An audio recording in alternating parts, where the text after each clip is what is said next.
Good morning, ladies and gentle beasts. It's time for another How to Play Zerg Like a Boss. I'm Chevron here in the top right corner. In the lower left corner we have Sergi, a silver level Protoss player. Now regularly I play Protoss, so this is an interesting matchup for me. I'm trying to learn how to play with these Zerg beasties, and of course going up against my oh so familiar Protoss counterparts will be interesting. I have done a few 6 pools and cheesy quick attack Zerg strategies. They're not even worth to be called strategies. They're just a quick cheese. 6 pool, get some links, kill the enemy. It worked, it didn't work. One game I crashed. So now I'm going to try and do something resembling a proper game. Here we do the extractor trick. This is where you build an extractor, and because the drone then disappears, you gain an extra supply. If you then immediately build a drone, cancel the extractor, giving you a drone back, you are at 11 of 10 supply, allowing you to have 1 extra drone at the cost of 6 minerals, because the extractor costs 25 minerals, and if you cancel it you get 19 back. So that's the extractor trick. It's also possible to do a double extractor trick, but that was a little bit too much for me this game. Here's the Overlord. Now there's no more need for tricks, and we have just enough supply to make drones.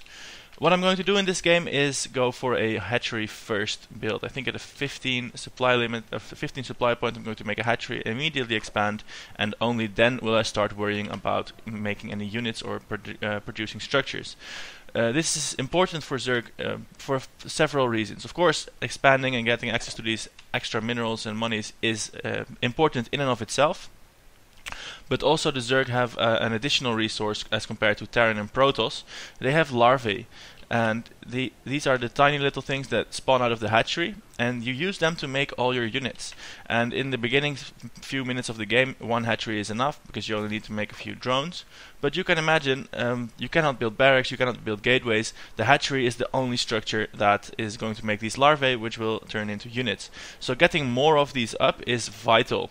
And of course, as they also double as a resource collection point, instead of putting it right here next to your normal hatchery, as where you might put a barracks or a gateway, it is more beneficial to put it in your expansion, so you also get the minerals, and this also leads to the Zerg taking all the map, because they need the hatcheries and they might as well put them next to some minerals. Spawning pool going down now. Here an extractor for real.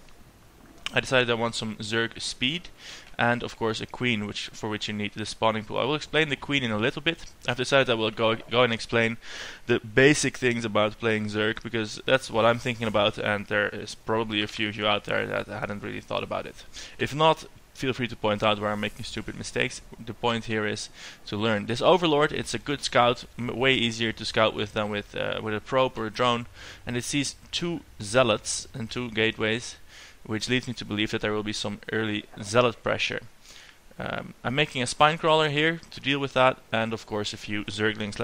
Let's pull up the production tab, making 8 zerglings now. Might be a little bit of overkill, but I don't want to die right here in the beginning of the game. I talked a little bit about larvae and how they are used to make all units, drones and fighting units, and this brings me to another important part about playing Zerg. Whereas with Protoss and Terran you can just basically build SCVs and probes constantly, and really you should. With Zerg it's a different story, because you use the same facility, the hatcheries and the drones, the hatchery and the larvae, for drones and units. So every time you make a drone or a unit, it's a conscious choice between making a drone and a unit. Of course, you can make more than 1 unit simultaneously, so if you're only focusing on drones, you're going to outproduce your opponent, because you can just make them 3 or 4 at a time. Here the zealots show up, and my spine crawlers and zerglings are more than prepared for it. The zerglings you always want to get a surround, because they are individually very weak, but if you manage to surround something they can take down almost anything. So this zealot pressure has been averted. My second base is up. There should be transferring drones there any second. Well, it's not happening quite now, but I have a queen up. What the queen can do is she can inject larvae. This is the most important skill of the queen. It's the macro mechanic of the Zerg. Compare with chrono boost, mules, scans and that sort of thing. What she does basically is put 4 eggs on a hatchery, they hatch, this is the bar that indicates it, and you get 4 extra larvae. So without the queen you would need a lot more hatcheries, and in fact in Brood War, when there weren't any queens, players would often get a lot of hatcheries. They were called macro hatcheries, because they weren't in a base, they were in the base, but they weren't at an expansion by themselves. Here's more zealots coming up. They make it up the ramp past my spine crawlers, a little bit of a mistake by me, I think. And these zerglings try to surround, but the zealots are also tough, and they manage to take out a few of the zerglings. But as I said, if you manage to surround them, they can take out almost anything. You get 2 zerglings for the low price of 50 resources, so you have, resource-wise, you have 4 zerglings for every zealot, and 4 zerglings can definitely take out a zealot. The zealots really need to use their choke points, or they need to have a line, or they need to use force fields with the sentries, then they can reliably take out zerglings. Right, so I was talking about the Larvae Inject, and this is important because I'm not doing it here. And you really, as a Zerg player, need to be on top of your injects. Every time the larvae pop, you need to order your queen to put some more, because these larvae are your units. They are your everything. They are your drones. They are your units. You need them as much as possible. And the problem is, well, what makes it hard, is that if you're a Protoss and you forget your chrono boost, you can chrono 4 things at once. If you're a Terran and you forget your mules, you can put down all the mules at once, no worries. With Zerg, you cannot do that. You have to wait, once you put the inject larva, you wait until they hatch, and then you can put another. So if you wait a bit and forget it, that is lost time that cannot be made up. So with Zerg, more so than with any other race, it is really vital. Is he putting more zealots? Why is he sending me all these zealots? It should be clear by now that he cannot win with just zealots. Getting the upgrades here, melee attacks, because I have the zerglings here and they're serving me well. Right, so if you forget your injects, you are losing time which you cannot make back up. Another thing the queens can do is they can spawn these creep tumors. They make the creep, which you see it's spreading here now, and creep is very important for Zerg. One reason is that it provides vision, so everywhere there's creep you know what's going on. This is of course very important for scouting. Another thing for scouting is that you can put overlords basically anywhere on the map. So here I'm putting it to see if his expansion is going down, see if there's any activity here, and if there's a chance he will never see my overlord over this ridge. In general, you always want to put your overlords on these ridges, so they can see a little bit around them without being spotted themselves. Sending out some links to poke at his base, see what's up. Talk a little bit more about the creep. You want to spread it as far as possible for scouting, but also for the speed, because all Zerg units, they move so much faster on creep, especially the queens. Off creep, they are really slow. So these queens, they can do, oh look at this, what do we have here? We have some gateway units and a fair amount of zealots, and my zerglings are forced to retreat. Let's have a look at that battle again, see how that went. See, I have a few zerglings, and here I can't really get a surround, and they're completely slaughtered. So when you fight an army head on, you really need to get this, you're going to lose with zerglings, you need to surround, otherwise it's not going to go well for you. So the creep, your Zerg, you can see it here, and on the creep they just accelerate so much faster. So it's good for army mobility. Here, I'm putting down a third base, but unfortunately it's spotted immediately. And I think I'm doing a fairly good job with creep spread here. It's not at the pro level, but at least I've got a queen that's laying tumors, and these tumors are reproducing. So here now I can surround a bit, but I decide to pull out because the army is a little bit too large for comfort, and I do decide to cancel the hatchery. I might have been able to take it, but I don't want to extend myself out so far.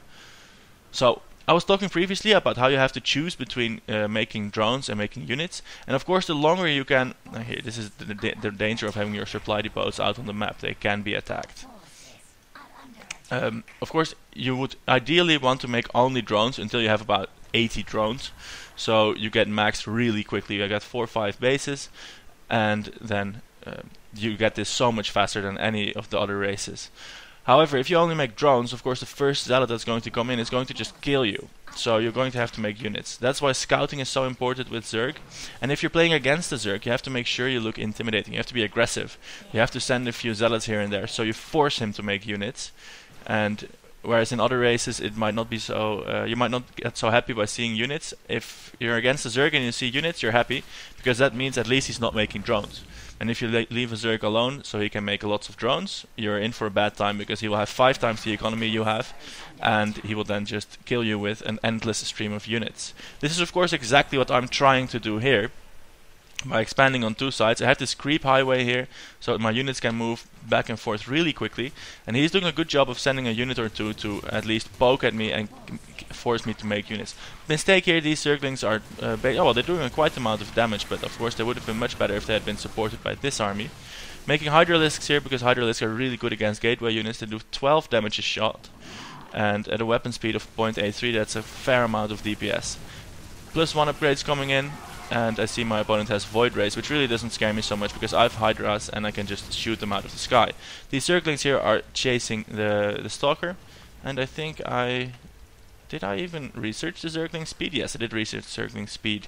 That's a very important upgrade for the Zerglings. You need to have that soon, because then they're just so much faster and much better at getting these surrounds I'm mentioning.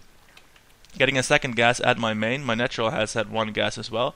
This is a much lower amount of gas than you might have had with other races, and Zerg are generally much more mineral dependent. Their Zerglings only cost minerals, the drones only cost minerals, the hatcheries that they make a lot of only cost minerals, and definitely in the beginning of the game you only need gas for your technology and for your upgrades.